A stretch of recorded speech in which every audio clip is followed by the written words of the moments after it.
ஈழ விடுதலையின் புரட்சிப்பா முதல்வனாய் கலைத்துவ இமயமாய் கொடிகட்டிய செம்மல் புதுவை ரத்தினதுரை எனும் புலிவரிச் சொத்து. பாடல்களால் படையெடுத்து பகை தாக்கிய கவிக்கள தளபதி புதுவை எனும் ஆற்றல் மிகு ரத்தம்.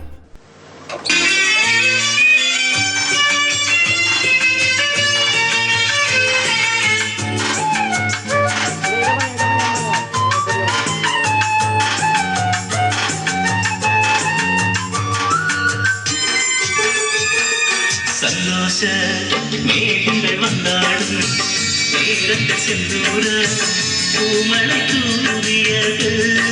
சந்தோஷ மேகங்கள் வந்தாடும் நேரத்தை செந்தூர பூமலை தூவியது.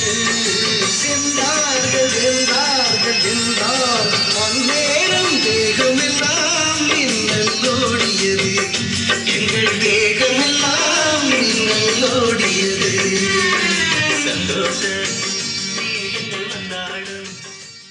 நமது தாயக கவி, உலகமெல்லாம் உள்ள தமிழர்களின் மனங்களை வென்ற அற்புத கவி புதுவை அண்ணா அவர்களின் பவள விழாவுக்காக வாழ்த்து தெரிவிக்கும் ஒரு வாய்ப்பை கிடைத்தமைக்கு நான் மிகுந்த மகிழ்ச்சி அடைகிறேன்.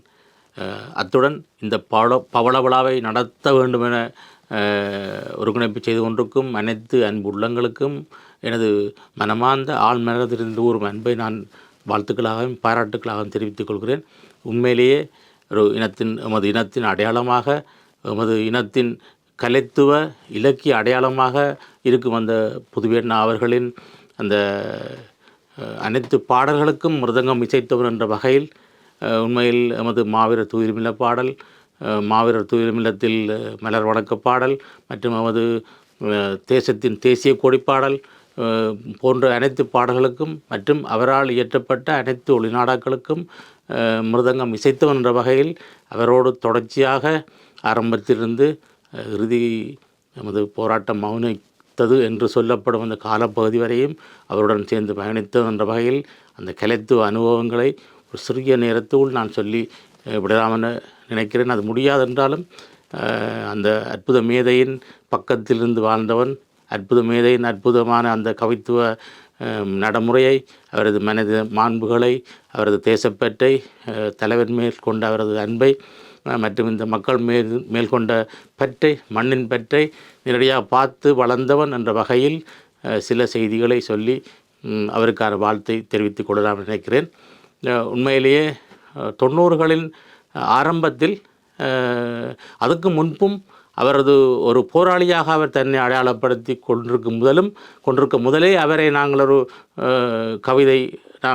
கவிதையில் எனக்கு ஈடுபாடு இருந்தபடியால் மேடை கவிதைகள் மற்றும் அவரது மேடை கவிதைக்கு மிகுந்த ஒரு ரசிகனாக நாங்கள் இங்கு அவர் மேடை கவிதை செய்தாலும் ஓடி சென்று பார்ப்போம்.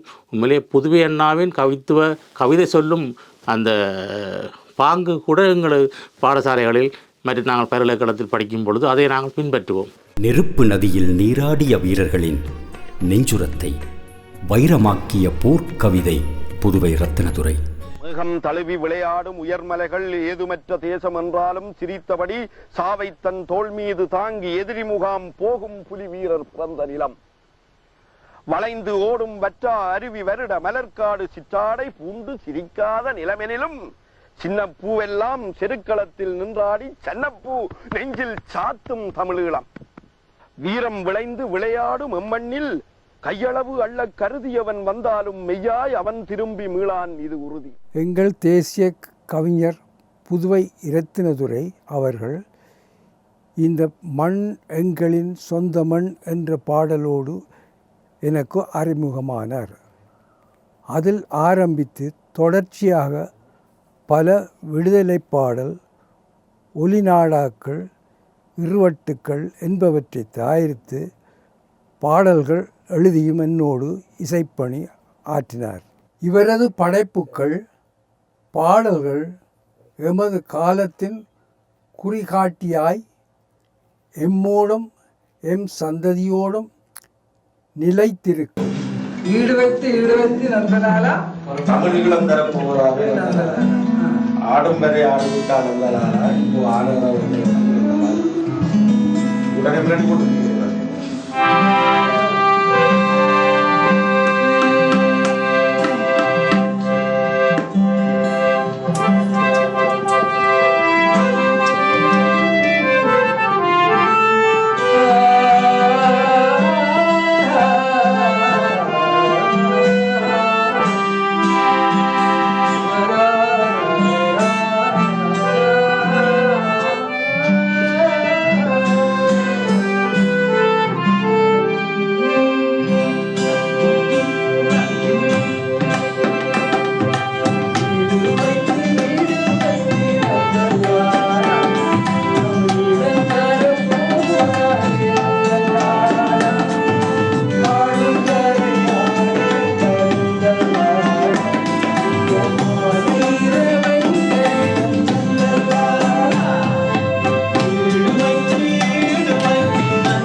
அடுத்த இதோட சேர்த்து தான் அது வெள்ள வருது. இதெல்லாம் எந்த மாதிரி ஓஹோ அட அந்த மாதிரி இதோட சேர்த்து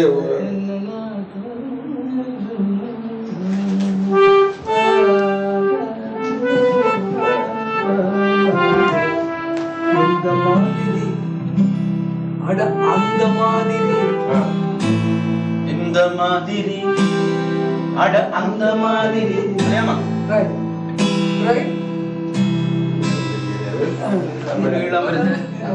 தமிழ் ஈழம்பரை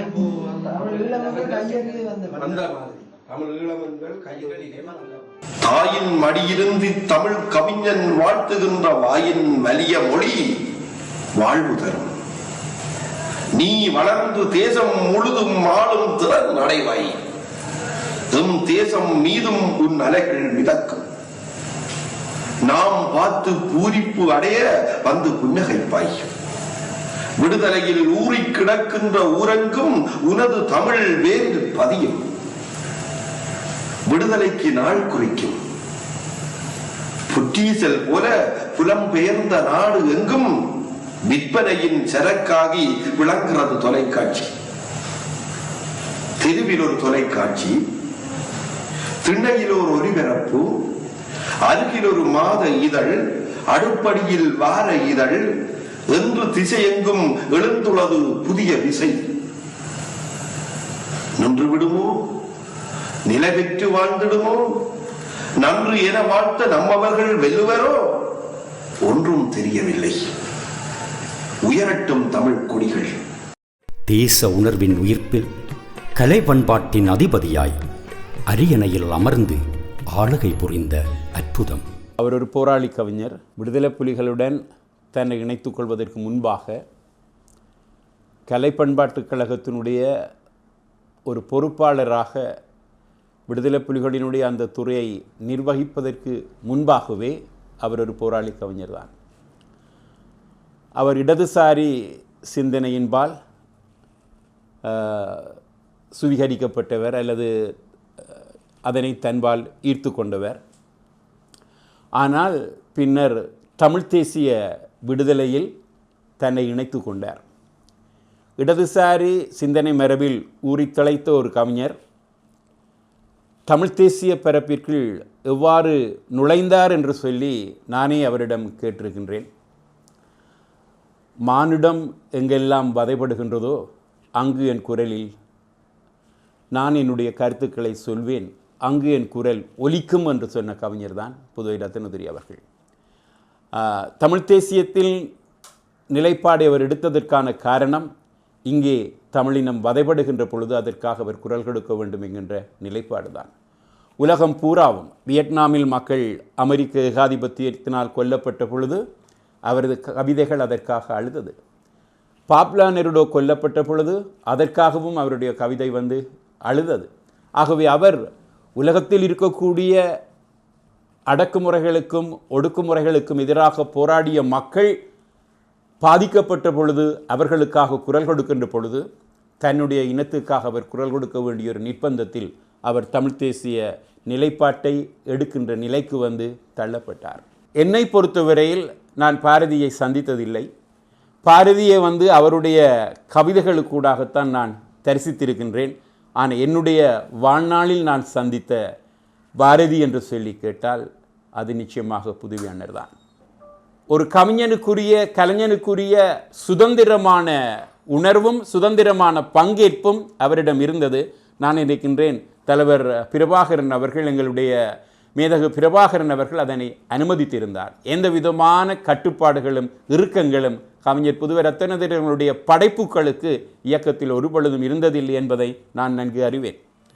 ஆயுத விரல்களால் வரிகளை வேட்டுக்களாக்கி எதிரியை பொடியாக்கிய கலை போராளி புதுவை ரத்தினதுரை. ஈழ வாழ்வில் காலங்களால் கரைந்து போகாத ஒரு காவிய படிமம் அந்த புலிமுகம். வரலாற்றை வடிவு செய்யும் வரமாய் புதுவை ரத்தினதுரையின் வாழ்வு தமிழீழ கலைத்தடமாய் காத்திரமாகிறது. விழிகள் நிமிர்த்தி இந்த மகானின் உயரத்தை தமிழரின் ஈகம் இதயத்தோடு இணைத்துக் கொள்கிறது. மார்தட்டி மேடைகளில் அவர் வீசும் சொல்வீச்சு கணைகளாய் தமிழை எதிர்க்கும் யாவையும் அளிக்கும். நீங்கள் அறிவீர்கள், நாங்கள் அடைக்கப்பட்ட எங்களுடைய வாசலுக்குள்ளே அந்த யுத்த மேகங்கள் சூழ்ந்திருந்த அந்த நேரத்திலே, யாவற்றுக்கும் தடைப்பட்ட நேரத்திலும் எங்களுடைய அழுக குரல்கள் வெளியே கேட்க முடியாது மாறு எங்களுடைய வாசல்கள் அடைக்கப்பட்டிருந்த போதும் நாங்கள் ஆடினோம், பாடினோம். சந்தோஷம் வந்த பொழுது நாங்கள் கூத்தாடினோம். துயரங்கள் வரும் பொழுது ஒருவருக்கொருவர் நாங்கள் ஆற்றிக்கொண்டோம்.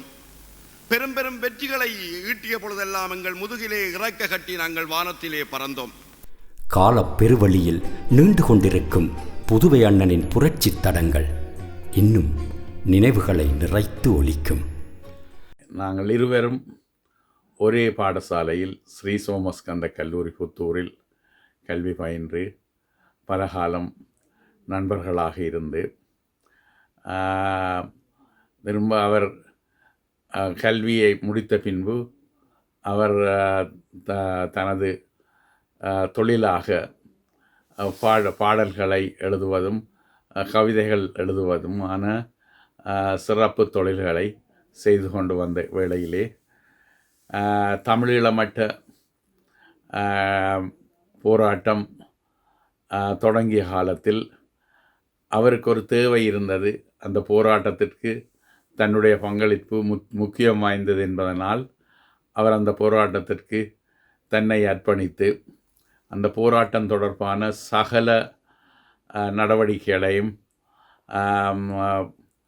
கவிதை வடிவிலும் பாடல்கள் வடிவிலும் சில நாடகங்கள் ஊடாகவும் அவற்றை வெளிக்கொணர்ந்து அந்த போராட்டத்தை வளர்ப்பதில் அவர் முக்கிய பங்காற்றினார்.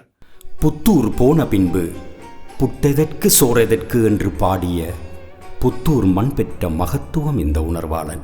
10,000 படைகள் பாய்ந்தாலும் நீங்கள் அன்று புத்தூரை விட்டு போயிருக்க கூடாது.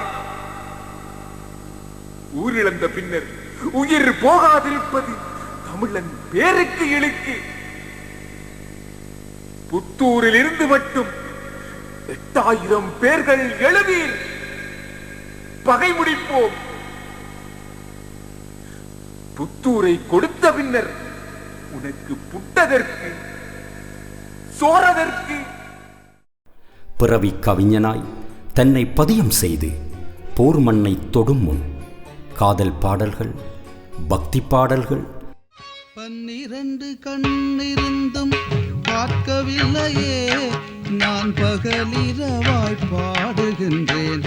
கேட்கவில்லையே, நீ கேட்கவில்லையே. 12 கண்ணிருந்தும் பார்க்கவில்லையே, நான் பகலிரவாய் பாடுகின்றேன். கேட்கவில்லையே, நீ கேட்கவில்லையே. இளமுருகா வந்தருள்வாய் தேனம் தேனம் தமிழ் ஏளமது குந்தனது தேனை பூனம். இளமுருகா வந்தருள்வாய் தேனம்.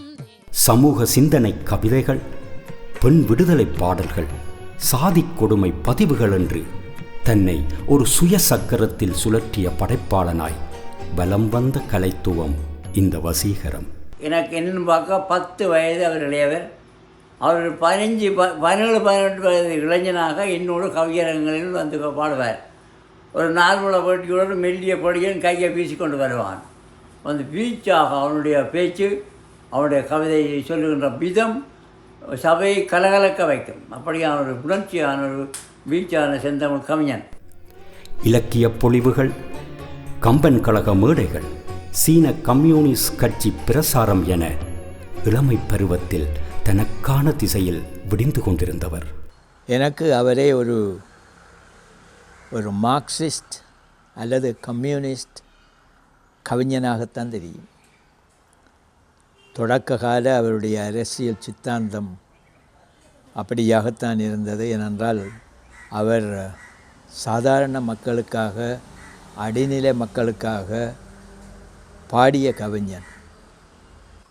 புதுவை ரத்னதுரையை பொறுத்தவரையில் ஒரு மார்க்சிய கவிஞனாக இருந்த போதும் அவருடைய கவிதையிலே இந்த அழகியல் உணர்வும் சேர்ந்ததாக வருகின்ற ஒரு நிலைதான் புதுவைக்கு அவருடைய கவிதையிலே பலர் ஈடுபாடு கொள்ள காரணமாக இருந்தது.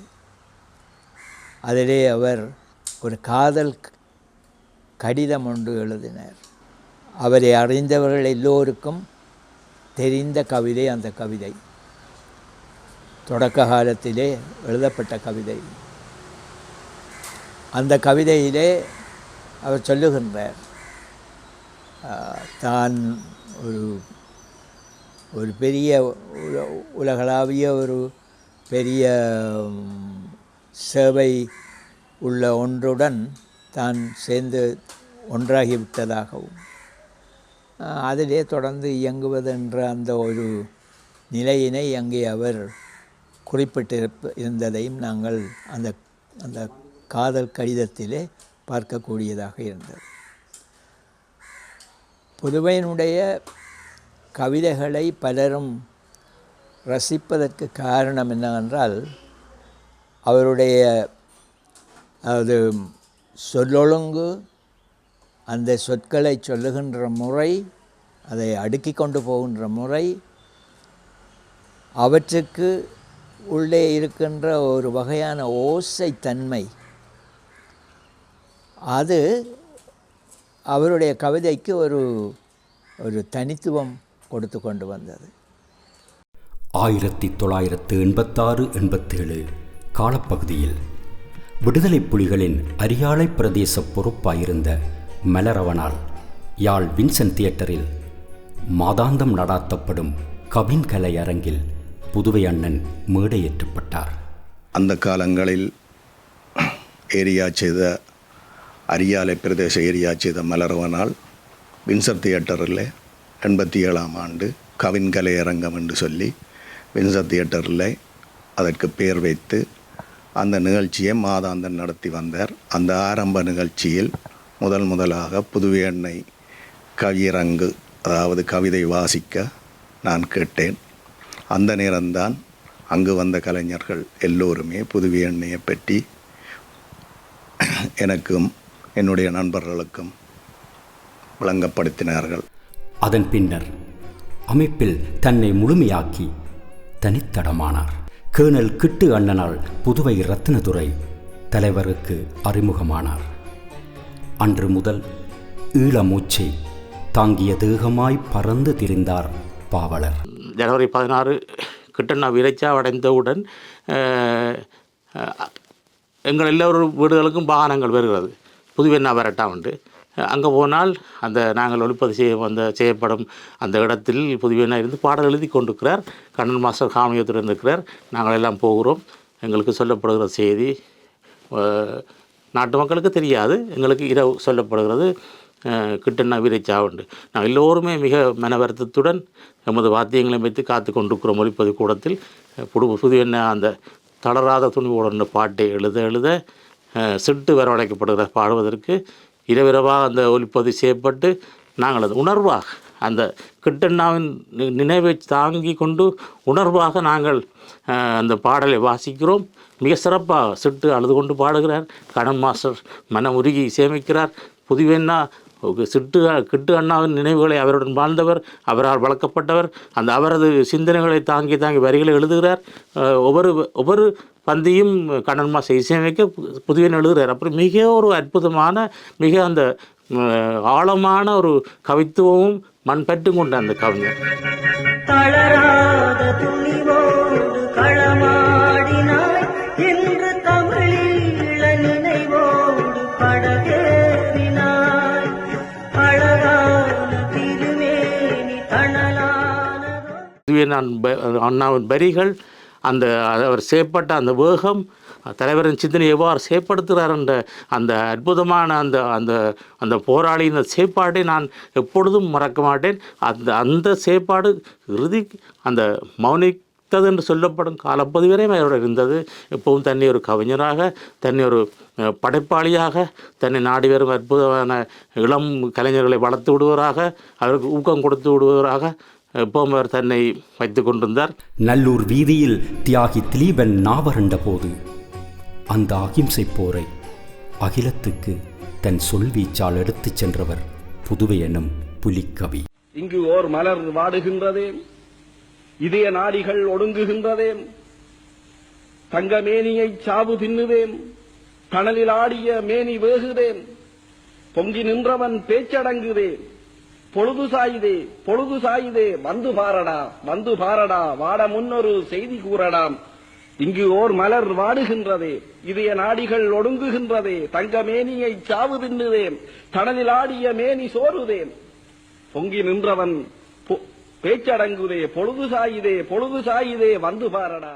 ஈழத்து பாடல்கள், தென்னிந்திய பாடகர்கள் பாடிய தாயகப் பாடல்கள், புலம்பெயர் உறவுகளின் பாடல்கள் என யாவிலும் புதுவை தீட்டிய போர் வரிகள் வரமாய் வாழ்கின்றன. பாடல்களை செய்வோம் என்று வேலையை ஆரம்பிக்கின்ற போது அப்போ எங்களுக்கு சென்னையில் எங்களுக்கு எங்களிடம் இருந்த கவிஞர்கள் கவிஞர் காசி ஆனந்தன் அவர்களும் கவிஞர் இன்குலாப் அவர்களும் கேட்டால் தருவார். வளமையாக மேத்தா அவர்களும் இருந்தார். அந்த சமயத்தில் அவருடைய தொடர்பு எங்களுக்கு சரியாக கிடைக்காமல் போய்விட்டது. ஆகவே எங்களிடம் கைவசம் இருந்த கவிஞர்கள் காசி அண்ணாவும் இன்குலாப் அவர்களும். அப்போ அவர்களை வைத்து நாங்கள் வேலைகள் ஆரம்பித்து நடந்து கொண்டிருக்கிறது. அப்போது ஒரு நண்பர் மூலம் தெரிய வருகிறது, புதுவை அண்ணா கொழும்பில் நிற்கிறார், மிடில் ஈஸ்ட்டுக்கு போகிறார் என்று சொல்லி அவருடைய தொலைபேசி இலக்கம் எங்களுக்கு கிடைக்கிறது. அப்போ நான் உடனடியாக அவர் தொலைபேசியில் அழைத்து நான் என்னை அறிமுகப்படுத்தி கேட்டேன். அப்போது அவர் சொன்னார், தான் தொடர்புகள் எதுவும் இல்லாததால் தான் இருக்கிற இடைப்பட்ட காலத்தில் குடும்பத்துக்காக உழைத்து விடுவோம் என்றதற்காக தான் பயணமாக போகிறேன். நல்ல விஷயம், நீங்கள் ஃபோன் பண்ணீங்க என்றால். அவர் ஒரு வாரத்துக்குள்ளாகவே கொழும்பிலிருந்து புதுவை அண்ணாவும் அவரது மனைவியும் சென்னைக்கு வந்துவிட்டார்கள். விமானத்தில் தான் வந்தார்கள். இப்போ அந்த காலகட்டத்தில் எங்களோடு இருந்த மற்ற கவிஞர்களை விட புதுவை அண்ணா எவ்வளவு மாறுபட்டவர் என்றால், புதுவை அண்ணா எங்களுடைய இருப்பார். அதே மாதிரி தான் புதுவை அக்காவும் நாங்கள் எங்களுக்கு என்ன வசதி இருக்கோ, எங்கே படுக்கிறோமோ, எங்கே எழும்புறோமோ, என்ன சாப்பிட்றோமோ அவர்கள் அதோடையே அவர்கள் பயணிப்பார்கள். அதுதான் இன்னொரு காரணம் ஒரு குறுகிய காலத்துக்குள் நிறைய பாடல்களை புதுவை அண்ணா எழுதியது காரணம் என்றால், எங்களோடு அவர் இல்லாததும் பயணித்தார். சொல்லப்போனால் இப்போ இலங்கையிலிருந்து படகு வரும், படகை நாங்கள் ரிசீவ் பண்ண வேண்டி வரும், அந்த வேலைகளுக்கு கூட புதுவை அண்ணா வந்திருக்கிறார். தூக்க வேண்டிய தூக்குவார், இறக்க வேண்டிய இறக்குவார். ஒரு கவிஞராக அவர் தள்ளி இருக்கவில்லை. இப்போ இந்த பாடலை அவருக்கு எழுதியிருப்பார், அந்த புலி வீரர் இருக்கும் இடம் போறேன், தமிழ் ஈழம் வந்தால் வாரேன் என்று சொல்லியிருப்பார். அது அவர் தன்னை பற்றி எழுதியது. அதாவது எங்கே போராளிகள் இருக்கிறார்களோ அவர்களோடு நான் இருக்க வேண்டும் என்று விருப்பத்தோடு இறுதி வரை இருந்தவர் என்பதுதான் இங்கே உண்மை. 1990ஆம் ஆண்டு காலப்பகுதியில் விடுதலை புலிகளின் கலை கலாசார பிரிவு என புதுவை அண்ணனின் பொறுப்பில் கலைத்துறை உருவம் பெற்றது. ஆரம்பத்தில் உரும்புராய் மண்ணில் ஒரு மண்டபம் எடுத்து அதற்கு அன்னை பூபதி கலையரங்கம் என்று பெயர் சூட்டி வேலைகள் நடைபெற்றன. புரட்சி பாடல்கள் இந்தியாவில் ஒலிப்பதிவு செய்து போட்டு புதுவை வந்திருந்த நேரம் இருவரும் கதைத்து கொண்டிருந்தோம். அப்போது புதுவை என்னிடம் சொன்னார், தாங்கள் இரவு ஒளிப்பதிவு செய்துவிட்டு வீட்டுக்கு வந்து விட்டதாகவும், அப்பொழுது அந்த வீசும் காற்றே மெல்ல வீசு தமிழ்நாட்டில் எழுந்துள்ள செய்தி சொல்லு என்ற பாடலை பாடிய திருமதி வாணி ஜெயராம் அவர்கள் இரவு 12 மணி போல தொலைபேசி எடுத்ததாகவும், அந்த அழைப்பில் வாணி ஜெயராம் அவர்கள் தன்னால் அந்த பாடலை பாடிய பின்பு நித்திரை கொள்ள முடியவில்லை, ஒரே மனம் தவித்து கொண்டிருக்கிறது என்று தன் உணர்ச்சி வசப்பட்டு போனதாகவும் கூறியதாக சொன்னார். தேனிசை செல்லப்பா இசைக்குழுவின் இசை நிகழ்வுகளை தமிழீழத்தின் பல இடங்களில் கலை கலாசார பிரிவு நடாத்தி வலிச்சேர்த்தது. சில ஆண்டுகளின் பின் கலை கலாசார பிரிவு கலை பண்பாட்டு கழகம் என சிறப்புற்றது. 1991 ஆண்டு காலப்பகுதியில் கலை பண்பாட்டு கழகம் உருவாகி அரங்கேறிக் கொண்டிருந்த நேரத்தில் நாங்கள் ராமாயணம் என்ற ஒரு நாட்டிய நாடகம் யாழ்ப்பாணத்தில் போட்டுக்கொண்டிருந்தோம். அந்த நாட்டிய நாடகம் மிக சிறப்பாக இப்போ நாங்கள் நிறைய ஆள்கை செய்கிறது, சிறப்பாக அரங்கேறுறது அது வளமை. நிறைய பண்பட்ட கலைஞர்களை வைத்து தான் நான் அந்த நிகழ்வை நான் நகர்த்துறது. அந்த நிகழ்வு ராமாயண நிகழ்வு மேடையில் போட்டுக்கொண்டிருந்த நிகழ்வு நடந்து கொண்டிருக்கும் போதே பார்த்தேன் முன் வரிசையில் புதுவை அண்ணாவும் யாழ் மாவட்ட பொறுப்பாளர் கலை பண்பாட்டு பொறுப்பாளர் இந்த சிட்டு அவர்களும் இருந்தார்கள். அப்போ தான் முதலாக வரியுடன் நான் அந்த மேடையில் அவர்களை நான் பார்த்தது. நான் வணக்கம் சொல்லிவிட்டு நாங்கள் நிகழ்வை முடிச்சுட்டு நாங்கள் மேடையின் பின்பக்கமாக நாங்கள் இறங்கி நம்மளோட ஒப்பனைகளை கலைக்கும் அந்த பணியில் ஈடுபட்டிருக்கின்ற போது புதுவை அண்ணாவும் சிட்டண்ணாவும் பின்னால் வந்தார்கள். மேடைக்கு பின்னால் வந்து, டீச்சர் உங்களோட பேசணும், சந்தர்ப்பம் கிடைக்குமா, பேச முடியுமான்னு கேட்டார்கள். நாங்கள் எங்களோட தெய்வங்கள் எல்லாம் நான் முடியாண்டு சொல்ல முடியுமா, ஓம் அண்ணா பேசலாம்னு சொல்ல. அப்போ பின்னுக்கே கதிரியை கொண்டு வந்து அவங்க போட்டு விட்டாங்க. அப்போ அவர்கள் உரையாடல், அப்போ என்ன பணி, கலை பண்பாட்டு கழகம், கலை பண்பாட்டு கழகத்துடைய தேவை, கலை பண்பாட்டு கழகம் போராட்ட காலம், போர்க்காலத்தில் அவர்களுடைய பணி என்னத்தால் அதை நாங்கள் ஒரு விடியலை தேடணும், மக்களுக்கு என்னத்தை சொல்ல வேணும், அப்படியான பணியை நாங்கள் மேற்கொண்டிருக்கோம். டீச்சர், இப்படி ஒரு திறனான நிகழ்வை நீங்கள் செய்கிறது உங்களோட பங்களிப்பு எங்களுக்கு நிச்சயமாக வேணும். நான் அதுக்கு முதல் எங்களோட ஊரில் தெல்லிப்பள்ளியில் நான் எங்களோட தேச பணிகளை நான் நிறைய செய்து கொண்டிருந்தேன். கலை பண்பாட்டு கழகம் நான் வந்து அதில் நான் அடியெடுத்து வச்சது யாழ் மாவட்ட இடத்துல தான் இவர்கள் என்னை சந்தித்த போது. அப்போ நிறைய எங்களுக்கு நீங்கள் செய்ய வேண்டிய செயலாக்கங்கள் இருக்கிற வேலை செய்கிறீங்கன்னு தெரியும், அறிந்தேன். ஆன முறையில் நான் ஒரு அட்ரஸ் தரேன், எங்களை வந்து சந்திங்க டீச்சர், முடியும் தானே என்று கேட்டார். ஓம் அண்ணா, ஐயோ கடவுளே, நாங்கள் ஏற்கனவே நிறைய செய்து கொண்டு வரோம், அரசியல் உட்பட்ட பணிகளை நாங்கள் செய்து கொண்டிருக்கிறோம். அதை செழுமைப்படுத்தி ஈழ வரலாற்றில் பெரும் தனித்துவமானார் புதுவை ரத்தினதுரை. விடுதலை போர் தலைநிமிர்ந்த காலங்களிலெல்லாம் புதுவை என்னும் புயல் வேகம் கொண்டிருக்கிறது. தனது கவிப்போரால் பல பெரும் தடைகளை சரித்திருக்கிறது. எட்ட நின்று எம்மை கணக்கிடுவோர் எவரெனினும் நாங்கள் முளைக்க போட்டிருக்கும் நாற்று மேடையை முதலில் அளவெடுத்துக் கொள்ளுங்கள். உள்ளே எரிந்தபடி கிடக்கும் எரிமலையை கொத்தி பிளந்து குளிர வைப்போம் என எத்தனை பேர் வந்து போயினர். சோதி பிளம்பை எவராலும் தொட முடியவில்லை. பசித்த வயிறெனும் யாசித்து அறியாதவளும் தாய். வாசலுக்கு எவர் வந்தாலும் வரவேற்பாள். அடங்கி போவென யாரும் பணித்தால் எக்கால தொனியிலும் தாய் சிரிப்பாள். விழிகள் சிவந்து விரிய, சீதள திருமுகத்தில் தீயள, பிள்ளைகளை போருக்கு அனுப்புவாளும் பெருமாட்டி. உலக மனச்சாட்சிக்கு ஒரு விண்ணப்பம். எத்தனை வதைப்பட்டு இடிந்துள்ளோம். இங்கே குஞ்சுகளை இழந்து ஒவ்வொரு கூடும் துடிக்கிறது. உயிரை கரைத்தெடுத்த நீரில் உலையேற்றி அமுது படைக்கின்றோம். எம்மை தூக்கி நிறுத்த ஒருவரற்று தோளில் சுமை தாங்கியுள்ளோம். ஆண்டு அனுபவிக்க ஒரு அரசு கட்டில் வேண்டும் என்பதற்காக நாங்கள் போராடவே இல்லை. 10 தலைமுறைக்கு சொத்து சேர்த்துவிட்டு செத்துவிட வேண்டும் என்ற சொற்பனங்களும் எமக்கு இல்லை. தங்க கட்டிலில் சயனிக்கும் கனவேதும் கூட எங்களுக்கு கிடையாது. எங்களை மனிதர்களாக, எங்களை தமிழர்களாக வாழ வழி சமைத்தீர்களானால் கோடி நமஸ்காரம். உலக மனச்சாட்சியின் உரத்த குரல்களே, உண்மைக்கு ஒளியூட்டுங்கள், தர்மத்துக்கு சாட்சியாகுங்கள்.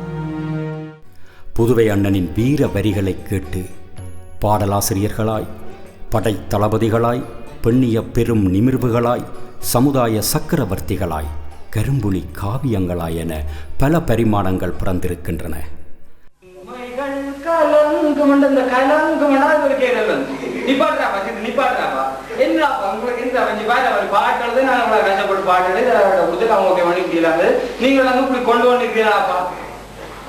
முதல் நாங்க வந்து பாட்டு அடிக்க புயல் இந்த பாட்டு தான் முதல் பாட்டு அடிக்கலாம், டக்குன்னு அடிக்கலாம். எந்த பாட்டு அடிச்சு முடிஞ்சு 10வது 11வது பாட்டு முடிஞ்சு 12வது முடிஞ்சு திருப்பி 1வது பாட்டு தான் இப்ப எல்லாம் திருத்தம் நடந்து கொண்டிருக்கு. என்ன 12 பாட்டு சுகமா அடிச்சாச்சு, நீ ஒரு பஜனை விளையாடுறாங்க. சரி, 2வது முடிஞ்சு. அதாவது 3 உண்மைகள் விளங்கும் ஒரு பெரும் சரித்திரம் ஊமையாய் உறங்கும். அப்ப ஒரு பெரும் சரித்திரம் ஊமையாய் உறங்கும் மண்டகளை வைத்து அவர் கண்ணன் மாஸ்டர் அப்படின்ற ஒரு நாம இதை பற்றி சொன்னார். ஒரு பெரும் சரித்திரம் ஊமையாய் உறங்கும் சொன்னார். அப்ப நான் அப்படி பாடம் சரித்திரம் என்று வருது. நல்லா வாய விழிச்சு பாடணும், சரித்திரம் என்று பாடணும். நான் சரித்திரம் என்று பாடுவேன். பட்டென வந்தான், வந்து பாடினான். பாடிவிட்டு சிட்டென எழுந்து வானில் சிறகினை விரித்து சென்றான். கொட்டிய நாதம், அந்த குரலினில் இருந்த சோகம், எட்டிய அவன் இல்லாமல் எப்படி பாட்டு செய்வோம்? விந்தைகள் செய்தான், கேட்டு வியந்தனம்.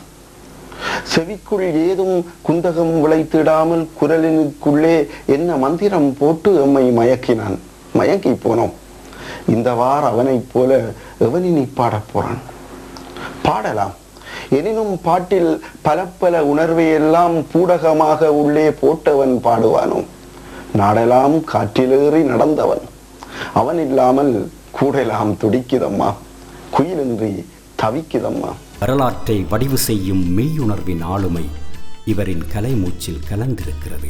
அவருடைய வானம் சிவக்கிறது என்கின்ற கவிதை தொகுதி அந்த பத்திரகாளி கோயில் வீதியிலே நடைபெற்ற பொழுது யாழ்ப்பாணத்திலிருந்து மாத்திரமல்ல, கொழும்பிலிருந்தெல்லாம் சண்முகதாஸ் போன்றவர்கள், பேராசிரியர் மௌனவுரு போன்றவர்கள் எல்லாம் அங்கே வந்து கலந்து கொள்கின்ற அந்த நாட்களை நான் எண்ணி பார்க்கிறேன். அந்த கவிதை புத்தகத்திலே இருந்த அவருடைய அறிமுக கவிதை எனக்கு இன்னும் ஞாபகம் இருக்கிறது. பெற்றதாய் இதிலே வந்து புரட்சியின் போது ஏதும் குற்றங்கள் செய்தால் எங்கள் குண்டுகள் அவளின் நெஞ்சை புற்றுகளாக்கும். ஆமாம், புரட்சியின் போது நாங்கள் சுற்றமும் துணையும் பாரோம், சூடுகான் புலிகளாவோம் என்றார் அந்த கவிஞர். அது ஒரு பாரதியாருடைய கவிதையைப் போல இன்னும் எனது மனதுக்குள் இருக்கிறது. இந்த கவிதையிலே நாங்கள் 2 விடயத்தை பார்க்கிறோம்.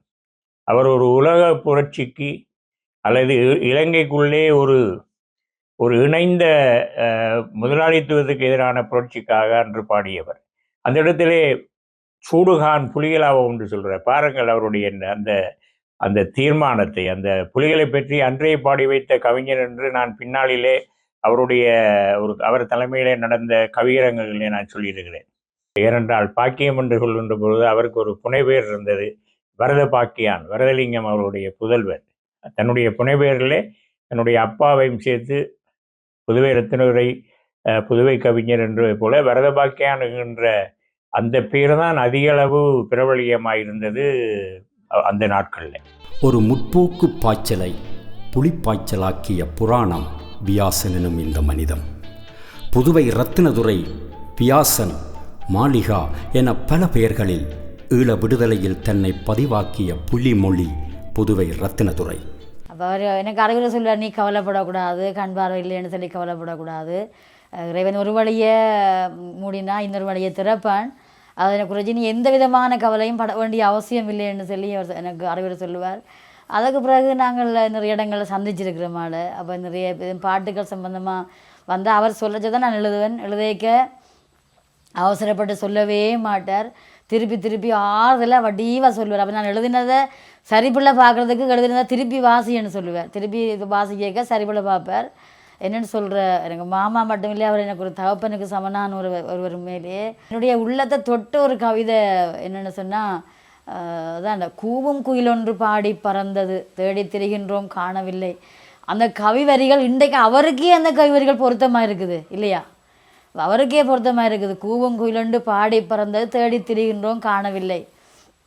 அது அவன் காலனும் ஒரு மாய கிழவனின் கணக்கிலே ஏதோ தவறு என்றவர் எழுதியிருந்தார். உண்மையிலேயே அந்த கவிவரிகள் நான் மட்டுமல்ல ஒவ்வொருடைய உள்ளங்களையும் மட்டும் நீங்காத ஒரு ஒரு ஒரு கவிவரிகள் இன்றைக்கு அவருக்கே அந்த கவிவரிகள் பொருத்தமாக இருக்கு.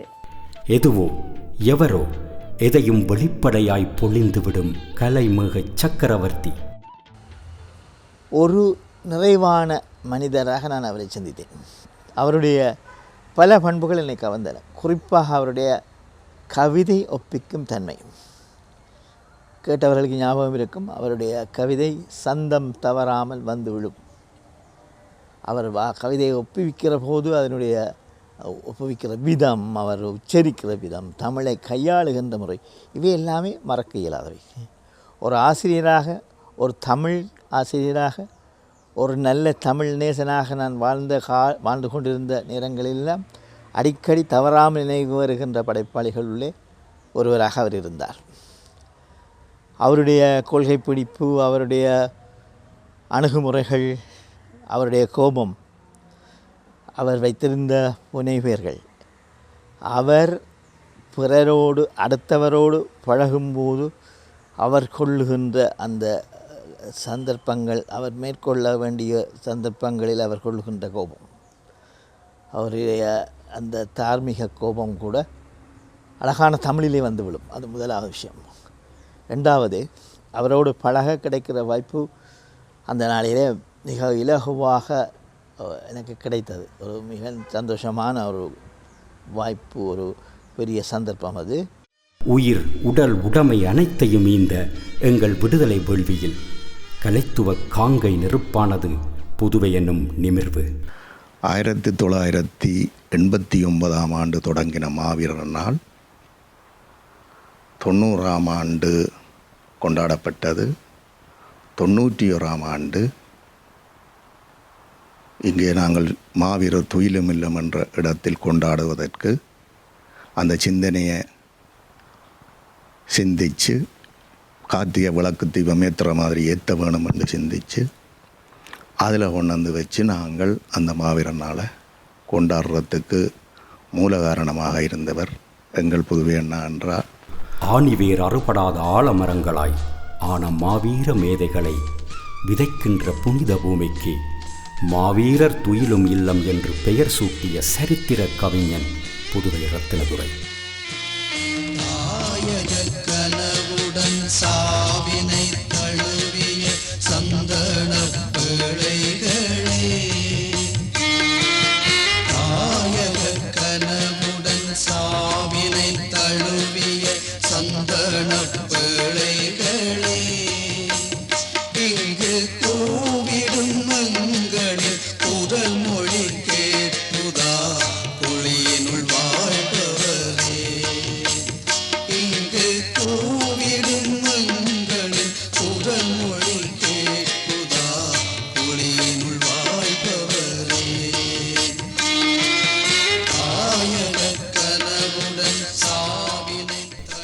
தாயக கனவுடன் சாவினை தழுவிய சந்தனப் பேழைகளே என்ற மாவீரர் துயிலும் முற்றத்தில் இசைக்கும் அந்த ஈக கானத்தை எழுதிய வரிப்புலி கவிஞன். தமிழீழ விடுதலை போராட்டத்தில் புதுவை அண்ணாவுடைய பங்கானது அளப்பெரியது. அவரை நான் 1992ஆம் ஆண்டு அளவில் முதல்ல யாழ்ப்பாணத்தில் ஒரு கலை நிகழ்ச்சியில் கண்ட நான். அவரை கண்டு ஒரு குறுகின கால பகுதியிலேயே அவரை சந்திக்கிற சந்தர்ப்பம் எனக்கு யாழ் தமிழோசை ஒலிப்பதிவு கூடத்தில் கிடைச்சது.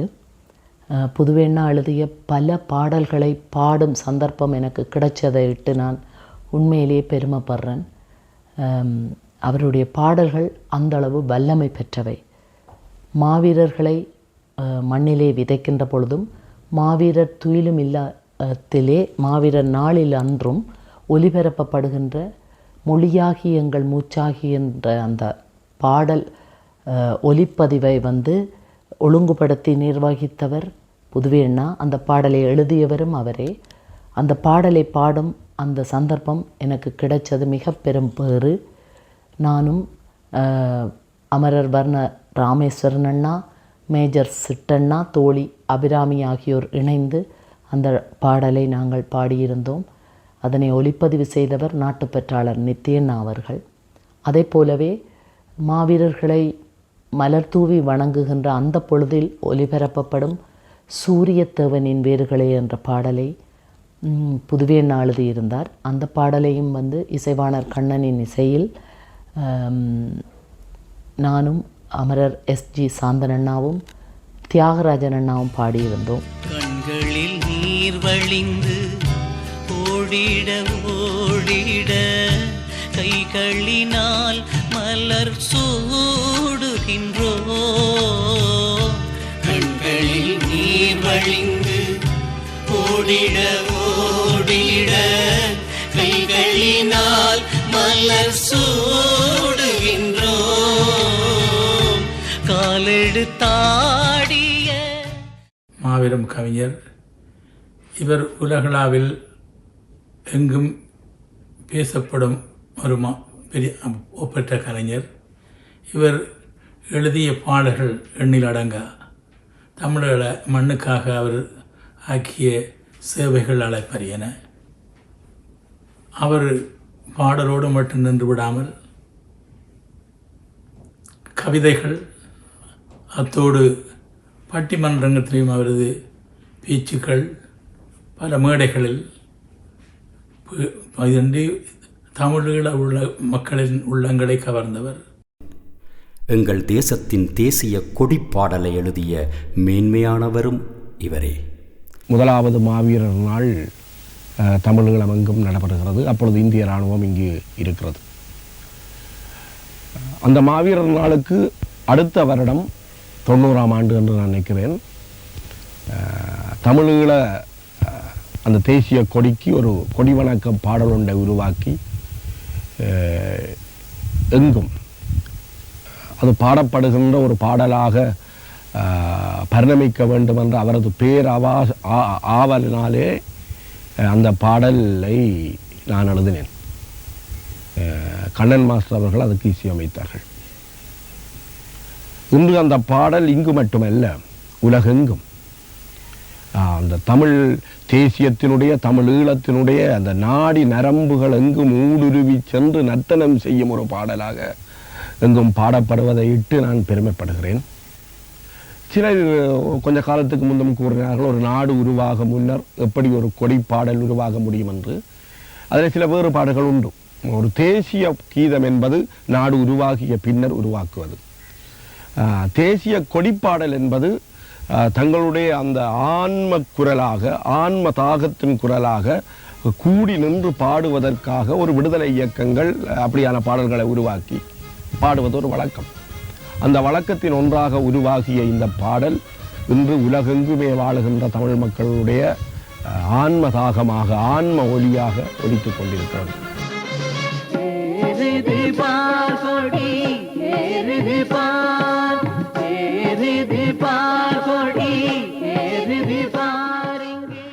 ஆகாயத்தை நூலால் அளக்க முடியும், அந்த ஆழக்கடலை காலால் அளக்க முடியும், பூலோகத்தை புதிதாய் அளக்க முடியும், கரும்புலிகளை இங்கே யாரால் அளக்க முடியும். அதில் ஒரு வசனம், சாவை தன் வாசலில். இப்போ எனக்கு சாவு வரப்போகின்றால் எனக்கு மனசிலே பயம் வந்துடும். சாவை தன் வாசலில் சந்திக்கும் போதிலே யாருக்குமே உடல் வேர்க்கும். இந்த தேவ பிறவிகள் சாவை தொடுகையில் சாவுக்குத்தானலாக இருக்கும்.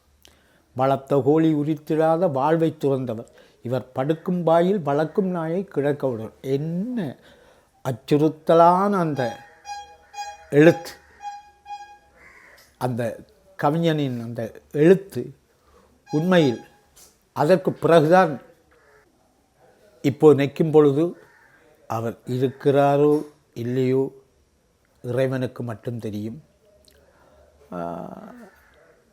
இறந்துட்டார் என்று எங்களை வாயால் சொல்ல முடியும். ஏனென்றால் ஒரு கலைஞன் எப்பொழுதும் இறந்தாலும் வாழ்ந்து கொண்டு தான் இருப்பார். அவருடைய பேர் சொல்லிக்கொண்டே இருக்கும். இதைப் போன்று பல நூற்றுக்கணக்கான அற்புத பாடல்களை படைத்த ஈழத்தின் இறைக்கவி புதுவை எனும் விடுதலை பெருவானம். வெளியே இவர்கள் தெரியா வண்ணம் திரிவார்கள், நாளை விடியும் போதும் சில பேர் வெளியே தெரியார்கள். பகையின் வாசல் படியை கூட தொடுவார்கள், பகையின் வாசல் படியை கூட தொடுவார்கள். எங்கள் பலமே இவரின் பலமன்றாகி விடுவார்கள். விடுதலை புலிகளின் நிதர்சனம் நிறுவனத்தின் வளர்ச்சிக்கு பெரும் துணையாய் நின்றவர் புதுவை அண்ணன். ஆன இரவில் மேனி தடவி போனது பூங்காற்று, அதன் மேலேறி ஓயாத அலையில் புலிகள் போயினரடனேற்று. விடிந்தது முடிந்தது எலிகள் யாவும் விரிந்தது. எழுக எழுக தமிழர் தேசம் அழுத வாழ்வு பறந்தது. கலிங்கத்து பரணியை எழுதிய புலவன் கைதட்டி கூப்பிடுங்கள், புதியதொரு பரணியை எழுதிட சொல்லிய புலவனை கூப்பிடுங்கள். நிதர்சனம் தர்மேந்திரா ஒளிப்பதிவு கலையகத்தில் பாடல் உருவாக்கம் என்றால் தாய் கவிஞனாய் நின்று அவர் நெறிப்படுத்தும் அழகு தனி அழகு. தர்மேந்திரா கலைய பொறுப்பாளராக நான் இருந்த காலகட்டத்தில் முதல் முறை அவர்களுடைய கிட்டண்ணாவுடைய நினைவு பாடல்கள் ஒளிப்பதிவின் போது புதுவெண்ணையனுடைய மேற்பார்வையில் மிகவும் நேர்த்தியான முறையில் அந்த பாடல்களை ஒளிப்பதிவு செய்யும் சந்தர்ப்பமும் எனக்கு மிகவும் ஒரு நல்ல ஒரு சந்தர்ப்பமாக அமைந்தது. அது மட்டும் அன்றி அவரோடு சேர்ந்து தேசிய தலைவரின் எண்ண கருத்துக்களை, அதாவது மாவீரர்களுடைய தியாகங்களை, எங்களுடைய போராளிகளுடைய உன்னதமான உச்சக்கட்டமான ஒரு வீரகாவியங்களை அவருடைய பாடல் வரிகளில் உணர்ச்சிபூர்வமாக கொண்டு வந்தார். அந்த பாடல் வரிகளை அந்த பாடல் வரிகளுக்கு எப்படியெல்லாம் சந்தங்களை கொடுத்து அந்த சந்தங்களுக்கு ஊடாக இசையமைப்பாளர்களை ஒழுங்குபடுத்தி அந்த இசை வடிவமாக்கி அந்த வடிவத்தை ஒளிப்பது செய்த பாக்கியம் புதுவெண்ணை ஊடாக எனக்கு கிடைத்தது என்றது ஒரு மிகவும் ஒரு பெருமைக்குரிய விஷயம். கவிஞர் புதுவை இரத்தினதுரையின் பாடல்களுக்கு தமிழீழத்தின் பெயர் பெற்ற இசையமைப்பாளர் இசைவாணர் கண்ணன் அவர்கள் இசை கொடுக்க அவரோடு இணைந்து இளைய இசை மார்தம் முரளி அவர்களும் இசைப்பணியில் உதவி புரிந்தார். அணிசை கலைஞர்கள் தமது இசைத்திறனினால் பாடல்களை அழகு செய்ய தமது இனிய குரல்களினால் பாடி மெருகூட்டியுள்ளனர் தமிழீழத்தின் தலை சிறந்த பாடகர்கள். உண்மையில் அவரோட நான் கழித்த காலங்கள் மிக மகிழ்ச்சியானது. அவர் புதுவை அண்ணனாக, ஒரு விடுதலை போராளியாக, ஒரு கவிஞனாக, எல்லாத்திற்கும் மேலாக எங்களை வழிநடத்தக்கூடிய விஷயங்களை எங்களுக்கு சொல்லித்தார ஒரு நல்ல ஒரு மனிதராக, ஒரு கட்டத்தில் வயது வேறுபாடு இல்லாத ஒரு நெருங்கிய நண்பன் போல நான் அவரை உணர்ந்தேன். நான் நிறைய விஷயங்களை அவர்கிட்ட இருந்து கற்றுக்கொண்டேன். பணி செய்ததோடு சேர்ந்து வாழ்க்கை பற்றின விஷயங்களையும் நான் அவர்கிட்ட நிறைய அறிஞ்சு கொண்டேன். கிட்டத்தட்ட அவர் எங்களுடைய ஒலிப்பதிவுகள் 3 மணி 4 மணிக்கு முடியும். அது முடிந்தால் கலைஞர்கள் எல்லோரும் தூங்க போவார்கள், நாங்களும் தூங்க போவோம். அநேகமாக நானும் அவரும் அருகருகே பாய போட்டுட்டு படுத்திருக்கிற சந்தர்ப்பங்கள் தான் பெரும்பாலும் இருந்தது. அந்த நேரங்களில் அவரோட உரையாடுறது மிகவும் சுவாரஸ்யமானது. அந்த வேலை களைப்பெல்லாம் போய் அவரோட ஏதாவது ஒரு விஷயத்தை பற்றி நாங்கள் கதைச்சால் அதை பற்றி அவர் நிறைய சொல்லுவார். அவர் சொல்லுகிற ஒவ்வொரு விஷயமும் தான் அனுபவித்து தான் நடைமுறையில் கண்ட விஷயங்களை வைத்துத்தான் அவர் அதை சொல்கிறது வளமை. அது ஒரு அதை எல்லாராலும் சில வழியில் ஏற்றுக்கொள்ள முடியாமல் இருக்கும். ஆனால் அவர் சொல்கிற விஷயங்கள் வாழ்க்கைக்கு மிகுந்த பிரயோசனமான விஷயங்களாக இருக்கும். அவர் அதே போல தான் அவர்களுடைய பாடல்களாயினும் சரி, கவிதைகளாயினும் சரி, தான் அனுபவித்தவற்றை, கேட்டவற்றை, உணர்ந்தவற்றை, பார்த்தவற்றை தான் அவர் எழுதுவார்.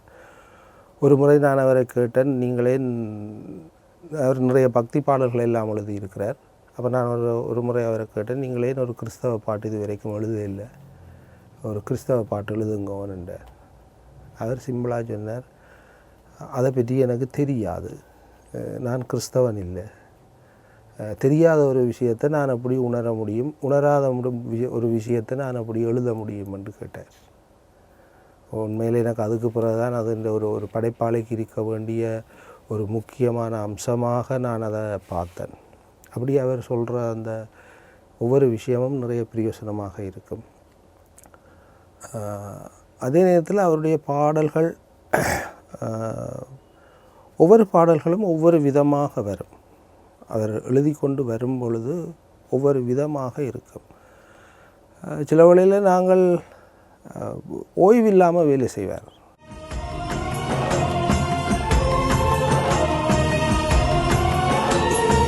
உலகள பக்கத்தில் உருவெடுக்கும் தமிழை அவனோடு சேர்ந்தே உடுக்கடிக்கும். எமக்கென ஈழத்தில் கவி படைக்கும் எழுச்சிதான் இல்லையே மனம் துடிக்கும். நினைவழிய நாளில் அவன் நதிகள் நெஞ்சோடு வருகிறதே பனித்துளிகள். கனவினையே சுமந்து வந்த பாடல்கள் கருவறையை காணலையோ தேடல்கள். கலிங்கத்து பரணி இம்ரான் பாண்டியன் படையணியில் ஒரு போராளியாக இருந்து எனக்கு இசையமைக்க சந்தர்ப்பம் கிடைக்கும்போது நான் தர்மேந்திரா கலையத்துக்கு வரவழைக்கப்படுறேன். அந்த நேரம் வந்து ஒரு புது ஒளி நாடா ஒன்று செய்கிறதுக்கு எனக்கு சந்தர்ப்பம் கிடைத்தது. அந்த நேரம் போய் நான் திருப்பி புதுவையிட்ட கேட்குறேன், நான் ஒரு ஒளி நாடா முதல் இசையமைக்க போகிறேன், உங்களோட பாடல் இசையமைக்கிறதுக்கு எனக்கு சந்தர்ப்பம் தாங்கோ. எனக்கு அது ஒரு பெருமையாகவும் ஒரு ஆரம்பம் வந்து ஒரு நல்ல சிறந்த கலைஞரோட நல்ல ஒரு கவிஞர் செய்யும்போது எனக்கு அது ஒரு ஆரம்பம் ஒரு நல்லது அமையும் என்று கேட்டேன். ஆனால் இப்போ புதுவை என்ன சின்ன 11 வயசில் கேட்ட அதே கேள்வியை இப்போயும் கேட்டார், உனக்கு இசையமைக்க வருமா, நீ செய்வியா, என்னோடய பாட்டை பழுதாக்க மாட்டானே என்று கேட்டவர். நான் இல்லைன்னா நான் முயற்சி பண்ணி பார்க்குறேன், உங்களுக்கு பிடிச்சா அதை வெளியில் விடலாம், இல்லாட்டி பரவாயில்லைன்னு சொன்னான். அப்போ சரி என்று சொல்லி முதலாவது வீரப்படை சூரப்படை என்ற ஒரு பாட்டு கொஞ்சம் ஒரு மேலத்திய இசை சார்ந்து அமைஞ்சது. அவருக்கு அது பிடிச்சி போயிருந்தது. அப்புறம் 2வது ஆல்பம் வந்து கல்லறை தழுவுங்கானம் என்ற ஒரு ஒளி நாடாவில் வந்து மேகம் வந்து கீழிறங்கி முத்தம் கொடுக்கும்ன்ற ஒரு பாட்டு, மற்றது கல்லறை கண்ணினை திறக்கும் என்ற ஒரு பாட்டு, மற்ற விழியூர் நதியாகின்ற ஒரு 3 பாட்டை என்னை நம்பி தந்தவர். நல்லா இருக்கு நீ செய்யன்னு சொல்லி தந்தவர். அதில் வந்து இந்த மேகம் வந்து கீழிறங்கி என்ற பாட்டு மிகவும் பிரபல்யமான பாட்டாக இருந்தது. நான் இப்போ இந்த காலத்தில் நான் இங்கே வெளிநாட்டில் இப்போ இருக்கிறேன், ஐரோப்பிய நாடுகள் எங்கே போனாலும் அந்த பாட்டை சொன்னோடனே என்ன அறிமுகப்படுத்தக்கூடிய மாதிரி இருக்கிறது. அதுக்கு காரணம் புதுவை என்னென்ன வரிகளும் அந்த பாட்டுன்ற தன்மையும் தான்.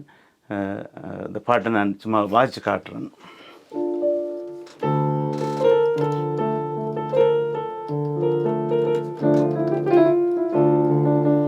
மேகம் வந்து கீழிறங்கி முத்தம் கொடுக்கும், மாவீரர்களின் வேர்களிலே பன்னீர் தெளிக்கும்,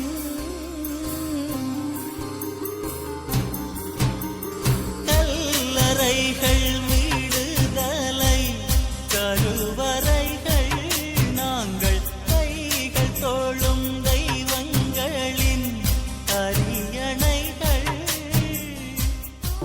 இந்த பாட்டில் ஒரு சுவாரஸ்யமான விஷயம் இருந்தது. உண்மையில் புதுவை என்ற பாடல்கள் வந்து நாங்கள் ஒரு செய்ய ஆரம்பிக்கும்போது அது அந்த வார்த்தைகள் வந்து சரியான ஒரு மிகவும் நிதானமாகவும் சரியான ஒரு பயங்கர ஒரு விஷயமானதாக இருக்கும். அப்போ எப்படி தொடங்க போகிறோம்னு இருக்கும். ஆனால் அந்த பாட்டு நாங்கள் முதலாவது வரைக்கும் தொடங்கிட்டோம்னா முடியும் வரைக்கும் எங்கேயுமே இந்த தடையும் இருக்காது. நான் எவ்வளவோ கவிஞர்களோட வேலை சேர்க்கணும். ஆனால் அந்த புதுவேன் அந்த சிறப்பு அது அவருக்கு மட்டும்தான் இருந்தது. என்னடா அவருக்கு தான் அந்த மாத்திரை கணக்கு தெரியும், எப்படி போட்டால் அது கரெக்டாக இருக்காண்டு.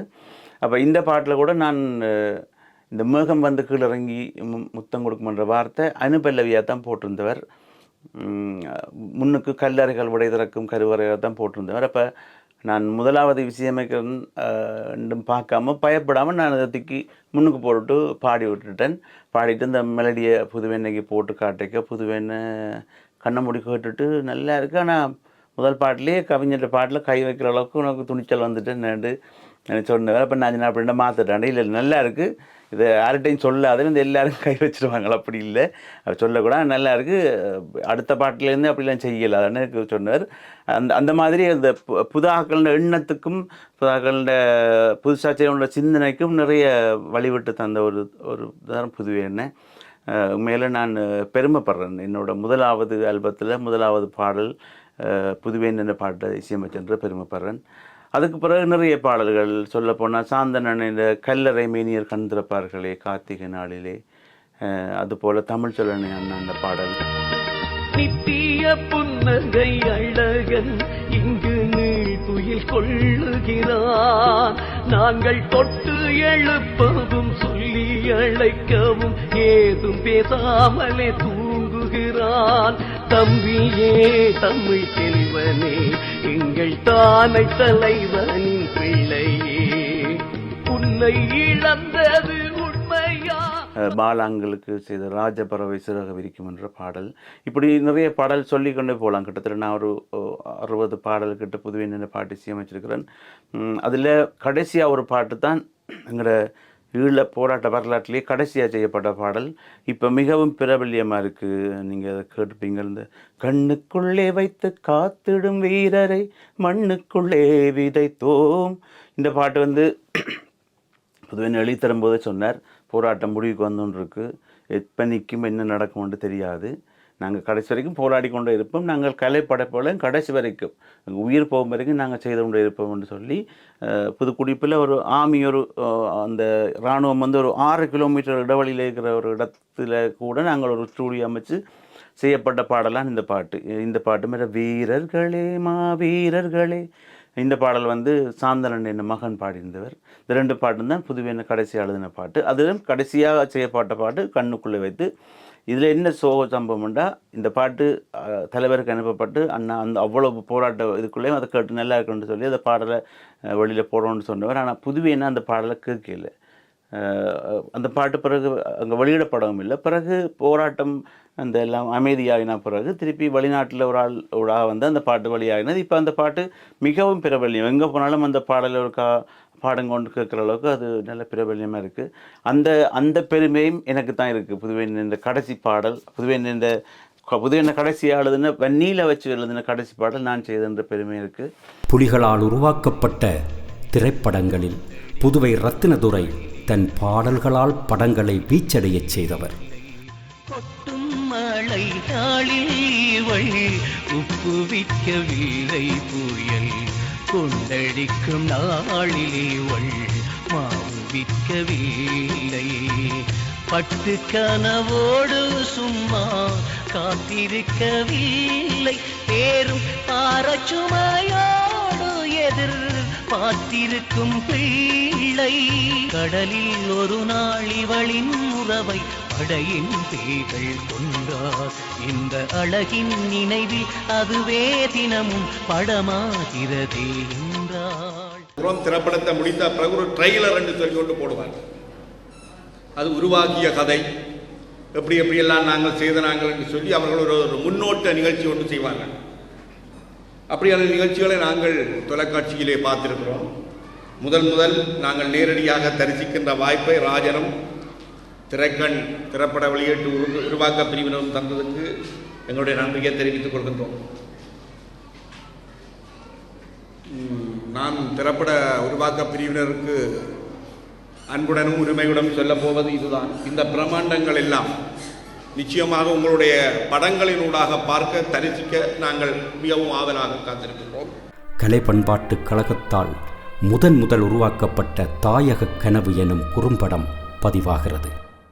அந்த வகையிலே முல்லைத்தீவு மாவட்டத்தை நீங்கள் எடுத்துக்கொண்டீர்களாக இருந்தால், முல்லைத்தீவு மாவட்டத்திலே பண்டாரவன்னியன் சரித்திர நாடகம், இன்னும் ஒரு நாடு திரைப்படம், யாகராகங்கள் ஒலிப்பதிவு நாடா, இப்படி பல படைப்புகள் உருவாக்கப்பட்டன, பல நாடகங்கள் உருவாக்கப்பட்டது. இப்படி யாழ் மாவட்டத்தில் விடியலின் பாடல்கள், அதே போல திரைப்படங்கள், இப்படி என்று சொல்லி மாவட்ட ரீதியிலான பல வகையான படைப்புகள் உருவாக்கப்பட்டு மக்கள் மத்தியிலே மிகவும் உச்சமான ஒரு வேலை திட்டத்தை அது முன்னெடுத்திருந்தது. கவனமே நான் போறேன் பெரியங்கெல்லாம் கவனம் பண்ண எல்லாம் பின்னுக்கிறோம் போறேன்னு சொல்லாத போட்டு வரேன்னு சொல்லு. நீ உங்க இடத்துல கொண்டு விட்டுட்டு கவனமா நாளைக்கு மக்கள் சீட்டில் சிரிப்பில் நான் தெரிஞ்சவங்க அதில் என்ன பாருங்க.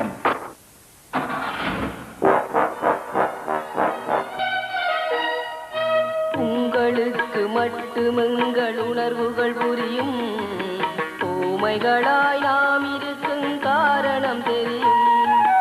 உங்களுக்கு மட்டுமெங்கள் உணர்வுகள் புரியும், ஊமைகளாய் நாம் இருக்கும் காரணம் தெரியும். பொங்கும் மகிழ்வோடு நீங்கள் போய்விடுவீர்கள், போன பின்னர் நாம் அழுவோம் யார் அறிவீர்கள். ஓரிரண்டு பேருக்குள்ளே உறங்கும் உண்மைகள், இது உலகம் அறிந்திடாத உறவின் தன்மைகள்.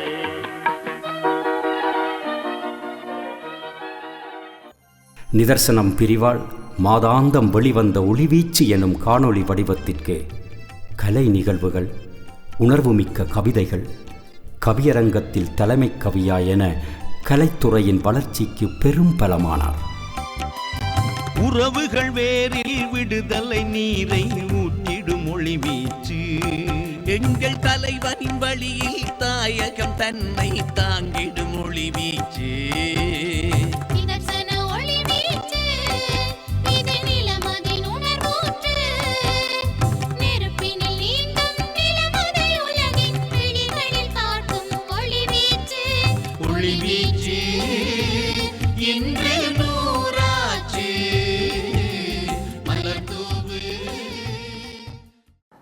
தர்மேந்திரா கழகத்தில் எனது பணி இந்த ஒளிவீச்சுக்கான ரெக்கார்டிங்கள் ஒளிப்பதிவுகள் செய்து கொண்டிருக்கக்கூட பிறகு புதுவைப்பா ஒரு கவிதை சீடியை செய்வதற்காக எங்கள் கலையகம் வந்திருந்தார். அப்பொழுது புதுவைப்பாவின் அந்த தொகுதி கவிதை தொகுதி ஃபுல்லாக கவிதை தான் அதிൻ്റെ இது, அதையும் ஒளிப்பதிவு செய்யக்கூடிய சந்தர்ப்பம் எனக்கு கிடைச்சது. உண்மையிலே அந்த ஆளுமையான கவிஞன் அந்த அப்பொழுது நான் நினைக்கிறேன் ஜவான் அண்ணன் தான் அந்த நிதர்சனத்தின் பொறுப்பாக இருந்தவர். அந்த கவிதை சீடியை செய்து அதற்கு பின்னால் ஒரு பாடல் ஒன்று வந்தது, அதுக்கு பின்னால் ஒரு பாடல் செய்ய வேண்டி வந்தது. அந்த பாட்டை செய்து அவர்கிட்ட பெரும் பாராட்டு பெற்றேன். இந்நேரம் எண்ணூரில் பொன்மாலை ஆகும், இது மாறி காலம் அழகான எண்ணூரில் பெருவெள்ளம் பாயும் என்ற அந்த பாட்டு, அது எங்களோட பெருமைக்குரிய பாடகர் பாடியிருந்தார், எங்களோட திருமலை சந்திர மாஸ்டர். அப்படி எங்களோட கலைப்பயணம் அவர் இருக்கக்குள்ள எங்களோட கலையகம் ஒரு கோயில் மாதிரி இருக்கும். அவர் வேட்டியை கட்டி கொண்டு சால்வை போட்டு கொண்டு தான் இருப்பார் அந்த எங்களோட கலையகத்தில். எல்லாரும் ஒரு மகிழ்ச்சியாக இருப்போம். உண்மையிலே அது ஒரு பெருமைக்குரிய ஒரு சொல்ல வார்த்தைகளே இல்லை. இந்த இனத்துக்கு கிடைச்ச அந்த கலைஞன் கலை என்றால் அவர்கிட்ட நான் முழுமையாக கண்டேன். உண்மையிலே அப்படிப்பட்ட ஒரு மற்ற ஆளுமையான விஷயங்கள். அவர் ஒரு கலை பண்பட்ட கழக பொறுப்பாளர். எங்களோட நிதர்சன நிறுவனத்தோடு அவருக்கு நெருங்கிய உறவு இருந்தது. நிதர்சன நிறுவனத்தின் போராளிகளோட நெருங்கிய உறவு இருந்தது. இப்போ எங்களோட தவாண்ணை எல்லாம் அன்பா பழகர் தவாண்ணையோட யாருக்கெல்லாம் எங்களோட மிரேஷ் அண்ணன் பொறுப்பாக இருந்தவர். பிறகு அவரோட அப்படி சேரலா அண்ணன் கடைசியாக சேரலா அன்னைக்கும் அவருக்கும் கடும் உறவு. உண்மையிலே அற்புதமாக இருக்கும் அவங்களோட உறவு. அதுதான் சேரலா அண்ணன் ஒரு டாக்குமெண்ட்ரி நினைக்கிறேன் கட்நாயக்கா விவரணம், அது அவர் தான் எழுதினவர். எழுதிட்டு சொன்னார் சேரலான்னு பொருட்படுத்த ஸ்டார்ட். அவர் எங்களோட எங்களோட நிதர்சனத்தை பொருட்படுத்த ஸ்டார்ட் சொன்னார். இது யார் வாசிக்கிறது என்கிட்ட கேட்டார் யோகா. நான் சொன்னேன் சரி நீங்களே வாசிங்கன்ட்டு. என்ன புதுவை சிரிச்சார். அப்படியே அவனை விட பாப்பம் வாசிக்கண்டு. இப்போ அவர்கிட்ட ஒவ்வொன்றும் எடுக்கக்கூட அவர் இருப்பார். அந்த வசனங்கள் சில எடுத்து போட்டு அவர்கிட்ட காட்டி போட்டு தான் இதுன்றது. இல்லாட்டி ஏதோ ஒரு மிஸ்டேக் வந்தால் கூட அவர் இதண்ண மாட்டார். கடுமையாக உன்னிப்பாக கவனிப்பார். தர்மமும் நீதியும் சாவது போல் தெரியலாம், ஆனால் அவை சாவதில்லை. காலக்கிடங்கில் இருந்து அவை மீள எழும். கட்டுநாயக்கா இதற்கு சரியான சாட்சி. எம்மை கொல்வதற்காய் குண்டுகள் வாங்குவதற்கு சிங்கள தேசத்திற்கு பெரும் பணம் கொடுத்த கொடையாளிகளே, வாங்கிய குண்டுகளை வீசி எம்மை கொன்ற கொலையாளிகளே, உங்களை உத்தமர்கள் அளித்ததினால் பதறி நிற்கும் சிங்களத்துக்கு 11,000 கோடிகள் இல்லையாம். கொழும்பு தாக்குதல் பாடல்களை தாக்குதலில் வீரச்சாவடைந்து ஒரு பக்கம் தாக்குதல் நடந்துகிட்டு இன்னொரு பக்கம் அந்த பாடல்களை புதுவேனை உடனே எழுதி அந்த காவியங்களை உடனே நாங்கள் ஒளிபரப்பக்கூடிய மாதிரி இருந்தது. பாடலை உருவாக்கி ஒளிப்பதிவு செய்யக்கூடிய மாதிரி இருந்தது. அதெல்லாம் ஒரு புதுவேனுடைய ஒரு தனி திறமையாக இருந்தது. அந்த ஒரு தாக்குதல் என்ற வலிமை, போராளிகளுடைய தியாகம், அதன் உண்மையாகவே அந்த உணர்ச்சியை அப்படியே அந்த கொண்டு வந்து கொடுத்தார். இதெல்லாம் நாங்கள் அந்த திறமை அவருக்கு உரித்தானதாகத்தான் இதை நாங்கள் பார்க்கலாம்.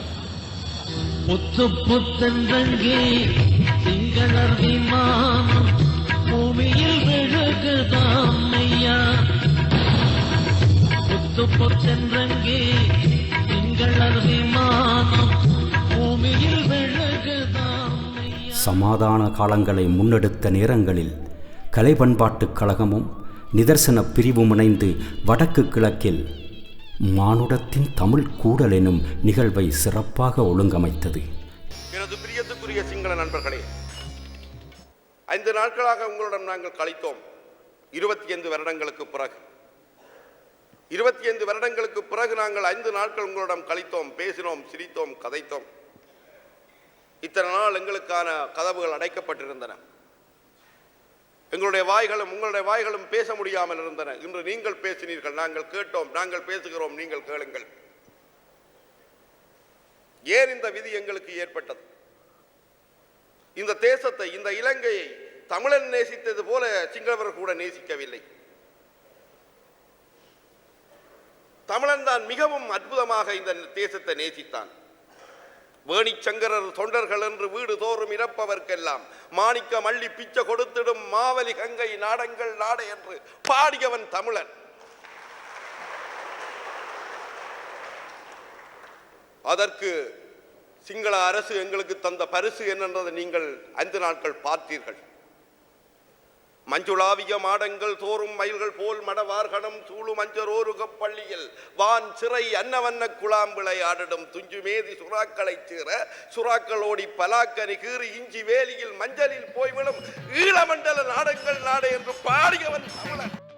இதில் ஈழக் கலைஞர்கள், தமிழக கலைஞர்கள், சிங்கள கலைஞர்கள் என யாவரும் ஒருங்கிணைக்கப்பட்டார்கள். மானிடத்தின் ஒன்று கூடலுக்கான லட்சணையே நான் தான் டிசைன் பண்ணேன். என் கூட எல்லாருக்கும் தெரியாது. அதை புதுவை கடைசி வரைக்கும் அதை காமெடியாக எல்லாருக்கும் சொல்லிகிட்டே இருப்பார். ஆக்சுவலாக அங்கே வந்த பிறகு தான் தெரியும். நான் இங்கே ஆந்திராவுக்கு போயிருந்த போது அங்கேருந்து வரைஞ்சி ஃபேக்ஸில் அனுப்பிச்சு அப்படி அது அதுதான் எங்களை வரவேற்றுச்சு. கூட அதை விட நானும் நேரில் சந்திக்கிறதுக்கான வாய்ப்பு புதுவையை. நாங்கள் போய் இறங்கணுன்னு எங்களை ஆரத்தழுவி எங்களை வரவேற்றது அவர் தான். முதல்ல அவர் தான் அதை. அப்புறம் அதுக்கு பின்னாடி இருந்து அவர் செயல்பட்ட விதம் கூட, அவருடைய எழுத்தை நான் தொடர்ந்து படித்து படங்கள் வரைகிறதுக்கானதும் அவருடைய சித்திரத்தை நான் வரைவதற்கான வாய்ப்புகளும் எனக்கு காலப்போக்கில் ஏற்பட்டது. அதுலேயும் ஒரு இங்கே சென்னையிலிருந்து இயங்கிய ஐங்கரன் போன்ற நண்பர்களால் தான் அந்த தொடர்பும் எனக்கு ஏற்பட்டுச்சு. அது ஒரு பெரிய அவரை முதன்முறையாக அவரை நான் சந்தித்து தினப்படி வாழ்ல அந்த காலகட்டத்தில் பக்கத்தில் எங்களோட அவர் இருந்து அவரோடு பேசிய அந்த அனுபவம் அதுவரையிலையும் நான் பார்த்தேன். அதில் நல்லா சொன்னால், நான் என்னுடைய 20வது வயதிலிருந்து சென்னை வந்த பிறகு இருந்து நான் பார்த்த கவிஞர்களை பலரை நான் வேறு வேறு மாதிரிலாம் பார்த்துருக்கேன். அதாவது எப்படின்னா, எழுத்து ஒரு மாதிரி இருக்கும், மனிதர் வேறு மாதிரி இருப்பாங்க. அப்படி இருக்கிற நிலையில் முதன்முறையாக நம்மளை வழிநடத்தின பல்வேறு முன்னாள் மூத்த கவிஞர்களை பற்றிய குணாம்சங்கள் எல்லாம் சொல்லுவதை கேட்டதை நான் அவரிடம் எப்படி பார்த்தேன்னா, அதாவது நடை உடை பாவனை, பேச்சு, எழுத்து எல்லாம் நேர்கோடாக இருப்பது போலவே ஒரே நேர்கூடாக இருப்பது போலவே அவரை நான் உணர்ந்தேன். எங்கள் தாய் நிலத்தின் பெரும் வளமே கடல் வளம். இந்த கடல் வளமே எங்கள் போராட்ட காலங்களில் பெரும் பலமாய் உயிர் வழியாய் எமை தாங்கி நின்றது. இந்த கடல் மடியில் கடற்புலிகளின் வெற்றி சமர்கள், கடற்கரும்புலி வீரரின் சாதனை தாக்குதல்கள், இன்னும் பல மர்மமான செயல்களை இந்த கடல் பலத்தால் பெற்றனர். புதுவை அண்ணாவை பற்றி ஒரு சில வார்த்தைகள் சொல்ல விரும்புகிறேன். அவருடைய பாடல்களில் நானும் சிலவற்றை பாடியிருக்கிறேன். அவருடைய பாடல் வரிகள், அதோட கண்ணன் மாஸ்டருடைய இசையமைப்பும், அந்த பாடல்களை நாங்கள் பாடும்போது ஒரு தனித்துவமான உணர்வு பூர்வமாகத்தான் அந்த பாடல்களை நாங்கள் பாடியிருக்கிறோம். பாடினதிலே அந்த பாட்டு நான் சந்தோஷமாக பாடிவிட்டேன். ஏனென்றால் அலையே நீயும் பொங்காது என்ற பாட்டு.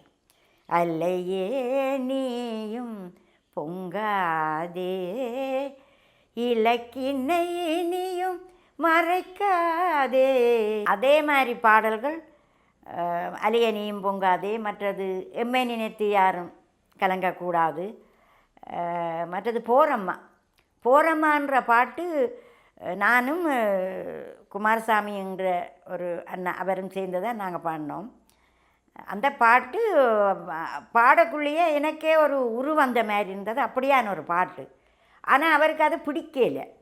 திருப்ப பதிவு செய்ய அவரும் திரும்பி பாட சொல்ல எங்களுக்கும் இந்த உஜார் கூடி கொண்டு வந்ததே தவிர நல்லா இருந்தது அந்த பாட்டு. கடைசியில் அந்த பாட்டு அவருக்கு ரொம்ப பிடிச்சது, நல்லாக அமைஞ்சிட்டுது அந்த பாட்டு. அவருடைய பாடல்களை இப்பொழுதும் கேட்கும்போது மகிழ்ச்சியும் உணர்வும் வருகிறது, முடியல கவலையாகவும் உள்ளது. அந்த போராட்ட காலத்தில் அவருடைய புலமை திறமையும் அவருடைய கடமையை கண்ணியமாக செயல்படுத்தும் ஒரு உத்தமன் அவர்.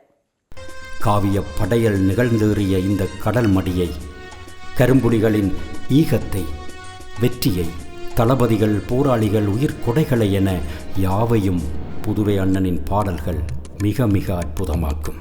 நித்திய வாழ்வினில் நித்திரை கொள்பவன் செத்திடப் போவதில்லை, எங்கள் தத்துவ மேதையும் செத்து விட்டான கத்திடப் போவதில்லை. நித்திய வாழ்வினில் நித்திரை கொள்பவன் செத்திடப் போவதில்லை, எங்கள் தத்துவ மேதையும் செத்து விட்டான் என கத்திடப் போவதில்லை. பாவியமன் உத்தரவில் பாலாகண்ணன் நித்திரையில், பாவியமன் உத்தரவில் பாலாகண்ணன் நித்திரையில், கூவுங்கூரல் மன்னியிலே கேட்டிடுமோ தண்டனிலே, கூவுங்கூரல் மன்னியிலே. முதலாய் நின்று உணர்வுகளை நிரப்பி வாழ்த்தி வணங்கும், உணர்வு பெருக்கெடுத்து அணை உடைக்கும் புரட்சிப்பா முதல்வனின் கவிதை காட்டாற்றின் சலசலப்பு இதோ இன்றும் காதுகளில் முரசாகிறது. நேரில் இருந்தான் நேற்று வரை, இனி வேரில் இருப்பானும் தேசம் விடியும் வரை. காலம் எழுதி வைக்கும் கணக்கில் பால்ராஜ் வரவு கணக்காகவே வாழ்வான். வீரம் எல்லோரிலும் விளைவதில்லை, நெருப்பு பச்சை விறகில் பற்றுவதில்லை. வீரமும் நெருப்பும் இவனில் விளைந்தன. தலைவன் சரியாக இனம் கண்டதால் இவன் விசாலித்த மரமாகி விழுதுறக்கினான். இனிய தோழனே, உன்னை நினைந்து நினைந்து உருகுகின்றோம். வந்து எம் கிளையில் வாழ்ந்து விட்டு போகிறாய். பெருகி நதி வழியும் காலத்தில் படை நடத்தி விட்டு பாதியில் போகின்றாய். கடை திறவு பாடும் காலத்தில் ராஜதந்திரத்தை இழந்தோம். தேசத்தின் குரல் விடைபெற்ற போது சிரிப்பின் சிறகை இழந்தோம். தமிழ்ச்செல்வன் மீது இடியிறங்கிய போது சாதனையின் சாம்ராஜ்யத்தை இழந்தோம். சாவுக்கு சால்சை கொடுத்த போது இன்று வீரத்தின் விழுதொன்றையும் இழந்தோம். அண்மைக்கால கணக்கு மட்டுமே இது. நீங்கள் மட்டுமல்ல, வரிசை இன்னும் நீள்கிறது. விடுதலைக்காக வீழும் ஒவ்வொரு விதைகளும் உயிர் பெற்றெழுகின்றன உதயத்தில். அன்று தொட்டு இன்று வரை 1000 வீரர்களை அள்ளி கொடுத்து விட்டோம். ஆயினும் தளரோம் நாம். அந்த ஒளிக்கட்டளைகளை ஏற்று இன்றைய ஈழக்கலைத்துவம் உற்சவமாகிறது. ஈழத்தின் மகாகவி புதுவை ரத்தினதுரை கலைஞர்களோடு கூடியிருக்கும் போது சூரிய பிரகாசம் உணர்வுகளை வெளிச்சப்படுத்தும். நகைச்சுவை பேச்சுக்களால் மனங்களை இதமாக்கி சமமாக்கும் ஆற்றலுடையவர் ஈழக்கவி. புதுவை அண்ணனின் கவிதைகள் யாவுமே விதைகளாய் முளைக்கும். அன்னவன் வரிகளை பாடவும் படிக்கவும் நாடி நரம்புகள் துடிக்கும். புயலடிக்கும், பூகம்பம் வெடிக்கும், பூட்டிய விலங்கையும் உடைத்தறிந்து புதியதோர் புரட்சியை படைக்கும். புதுவை அண்ணனின் கவிதைகள் யாவுமே விதைகளாய் முளைக்கும்.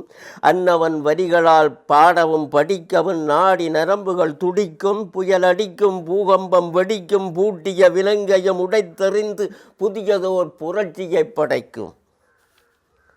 கவிதைகள் மட்டுமல்ல, அவர் கதைக்கின்ற கதைகளும் இதமாக இனிக்கும். அரங்கத்தில் நின்று அவர் ஆற்றும் உரைகளும் புதுவிதமாக இருக்கும். மங்களகரமான தோற்றத்தோடு அவர் படைப்பு உயிர்ப்பை பல மடங்கு உயிர்ப்பாக்கும். இசைத்தட்டு வெளியீடு.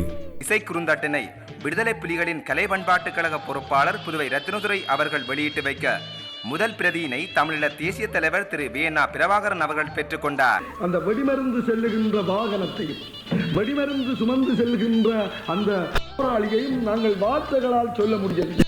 அந்த வறுமை எங்களுக்கு தெரிந்தது. அதற்கு பிறகுதான் நாங்கள் சொன்னோம், இதை இசையாக கொடுங்க.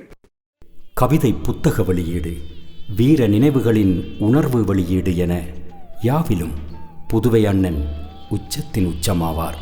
நூலினுடைய வெளியீட்டுரை என்பது புதிதாக எதுவும் இல்லை.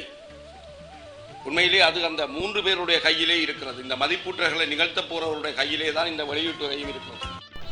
ஈழ விடுதலை போரியலின் பன்முக பக்கங்களை உள்ளடக்கி மாதாந்தம் வெளிச்சம் சஞ்சிகையை பிரசுரித்தார். தமிழ்ச்செல்வனுக்கும் இந்த வெளிச்சத்துக்கும் இடையே நீண்ட தொடர்பு இருக்கிறது. முதலாவது வெளிச்சத்தை 91ஆம் ஆண்டு லேடிஸ் காலேஜில் ஹிந்து மகளிர் கல்லூரியிலே வெளியிட்டு வைத்ததே அன்றைய யாழ் மாவட்ட தளபதியாக இருந்த இதே தமிழ்ச்செல்வன் தான். 100வது இதழுக்கும் அவர் அதே அரசியல் பொறுப்பாளராக பொறுப்பேற்று 100வது இதழின் தயாரிப்புக்கு அவர்தான் மிகவும் எங்களுக்கு உற்சாகம் தந்து கொண்டிருந்தார். வெளிச்சம் முடிவடை நேரம், அச்சு முடிவடையின் நேரம் நாட்கள் நெருங்கி கொண்டிருக்கும் பொழுது நான் தமிழ்ச்செல்வனுடன் கதைக்க பொழுது சொன்னார், அண்ணே எப்படியும் 24ஆம் தேதி கிடையில இந்த வெளிச்சத்தின் 100வது இதழை வெளியிட வேண்டும், அது அன்னையினுடைய பிறந்த நாள் பரிசாக அது அமைய வேண்டும் என்று சொல்லி பெரிய நெஞ்சு நிறைய கனவோடு இருந்தான் தமிழ்ச்செல்வன். அதான் தாழ முடியாமல் இருக்கிறது. இதை காண முடியவில்லை. நாங்கள் அவருக்கு அதை காணிக்கையாக்கி இருக்கிறோம், சமர்ப்பணம் செய்திருக்கிறோம். தமிழ்ச்செல்வனுடைய பணி இந்த வெளிச்சத்துக்கு தலைவர் ஊடாக கசிந்து அது தமிழ்ச்செல்வனாக பெருகினது. மிகவும் சிறப்பான முறையில் வெளிச்சம் சஞ்சிகை தேச உணர்வுடன் இதயங்களை தொட்டது. பல சிறப்பு மிக்க கலைஞர்களின் படைப்புகளால் வெளிச்சம் சஞ்சிகை உதயம் காட்டியது. தாய் நிலத்தையும் தமிழரின் வாழ்வுரிமை போரையும் சுவாசமாக்கி சுவாசித்தவர் எங்கள் ஆளுமை கவியரசர் புதுவை ரத்தினதுரை. வெளிச்சத்தினுடைய வெற்றி அது தமிழீழ விடுதலை போராட்டத்தினுடைய தாங்கு சக்திகள் தோள்களுக்கு கிடைத்த வெற்றி. விடுதலை அதாவது வெளிச்சத்தினுடைய அந்த வெற்றி தனியாக விடுதலை புலிகள் கலைப்பண்பாட்டு களத்துக்குரியது அல்ல, அல்லது அதனுடைய பொறுப்பாளராக நீண்ட காலம் இருக்கின்ற எனக்கு சேர்ந்தது அல்ல. அது இந்த நாட்டினுடைய விடுதலையை தன்னுடைய உள்ளார ஏற்றுக்கொண்டு அந்த அந்த விடுதலை நெருப்பில் தன்னை காய்த்து கொண்டு அதை எழுத்து வடிவமாக்கி கொண்டிருக்கிற ஒட்டுமொத்தமான படைப்பாளிகளை சார்ந்தது. எல்லாவற்றுக்கும் மேலாக இந்த 100வது வெளிச்சம் வரைவது பெரிய வேலை. உண்மையாக இந்த 100வது வெளிச்சம் வரையும் இதுக்கு அனுசரணையாக ஒரு ஆக்க சக்தியாக பின்னின்று ஒத்துழைத்த எங்களுடைய தேசிய தலைவருடைய வெற்றி. தலைவனை அதி உச்சத்தில் வைத்து பாடல் வரிகளால் அழகு பார்த்த ஆத்ம கவிஞன் எங்கள் புதுவை அண்ணன். பொங்கிடும்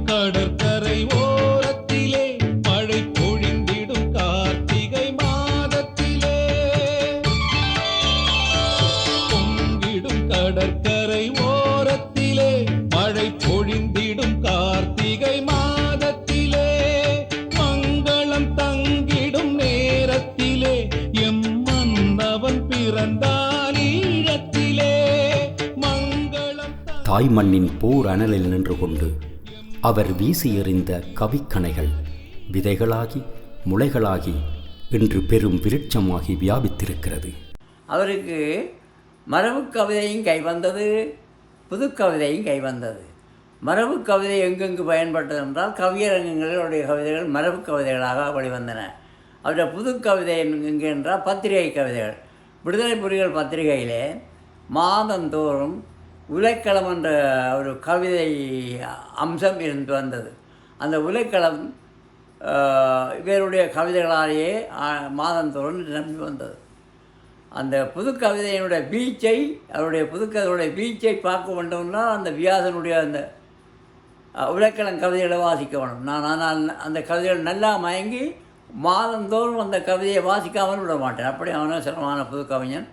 விடுதலை புலிகள் பத்திரிகைக்கு உலைக்களம் என்ற தலைப்பில் எழுதி வந்த கவிதைகள் இன விடுதலை போராட்ட வாழ்வில் இன்றும் எங்கள் மனங்களில் காவியமாக உயிர் பெறுகிறது.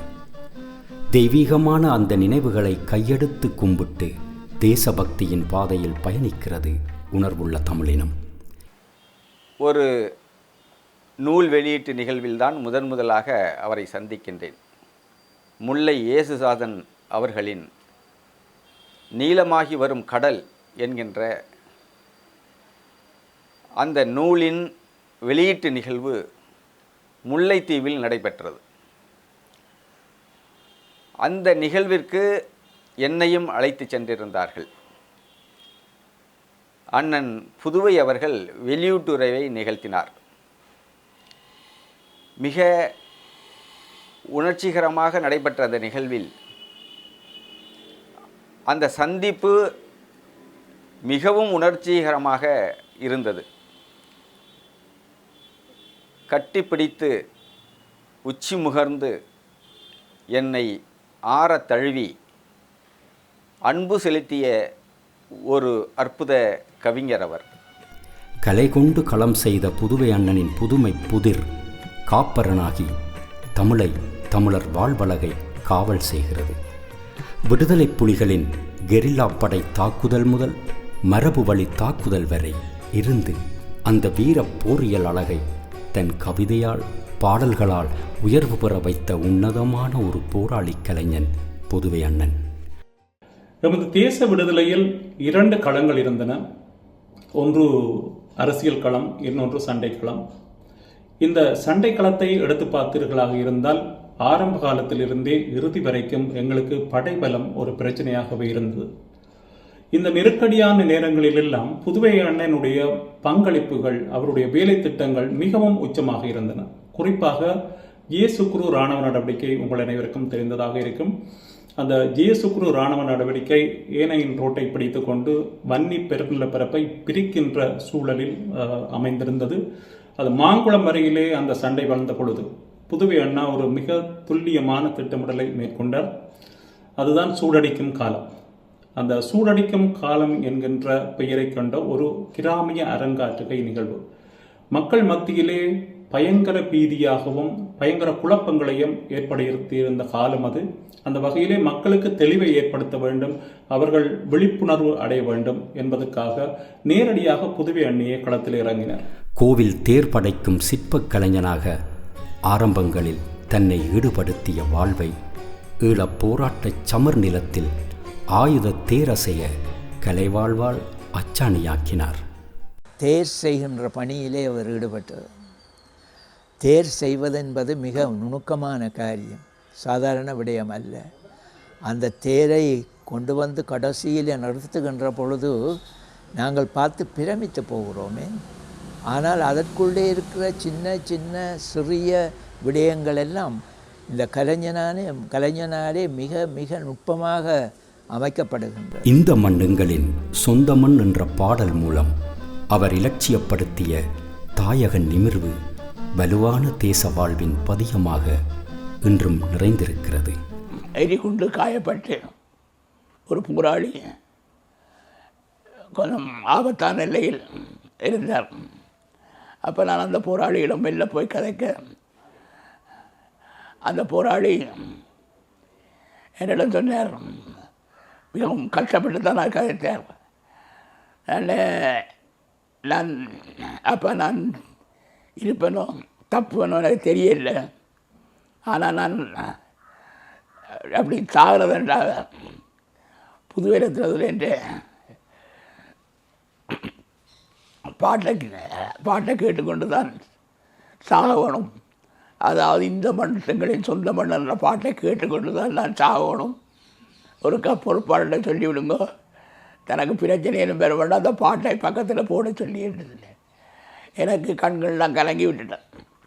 ஏன் இதை சொல்லுகிறேன் என்றால், அந்த புதுவரத்தின் பாடலை கேட்டுக்கொண்டு தான் சாக வேணும் என்று ஒரு போராளி சொல்லும் அளவுக்கு அந்த புதுவையின் பாடல் ஆழம், உணர்வும், விடுதலை வேட்கையும் கொண்டிருந்தது என்பதை நாங்கள் புரிந்து கொள்ள முடியும்.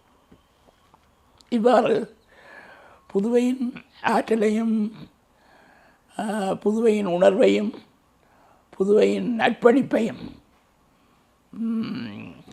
நாங்கள் சொல்ல வேண்டுமென்றால் தொடர்ந்து சொல்லிக்கொண்டே இருக்கலாம். இந்த மண் எங்களின் சொந்த மண், இந்த மண் எங்களின் சொந்த மண், இதன் எல்லைகள் மீறியார் வந்தவன். இந்த மண் எங்களின் சொந்த மண், இதன் எல்லைகள் மீறியார் வந்தவன். நீர்வளம் உண்டு, நிலவளம் உண்டு, நிம்மதி ஒன்றுதான் இல்லை. இந்த மண் எங்களின் 75வது பவள விழா காணும் இந்த மகத்துவம் எங்கள் தாய் மண்ணை, தலைவனை, மாவீரரை, இனத்தை நேசித்த அழகு உணர்வுகளால் உயிர் வாழ்கிறது. விடுதலை போராட்டத்தின் இன்றைய மௌனிப்புக்குள் மறைந்து கிடக்கும் பல மர்மங்களில் புதுவை ரத்தினதுரையும் ஒரு மர்மம். தாயக கனவேந்தி தலைவனின் வழி நின்ற இந்த கலை நெருப்பு விடுதலை தீயாய் எங்கள் மனங்களில் இன்றும் எரிந்து கொண்டிருக்கிறது.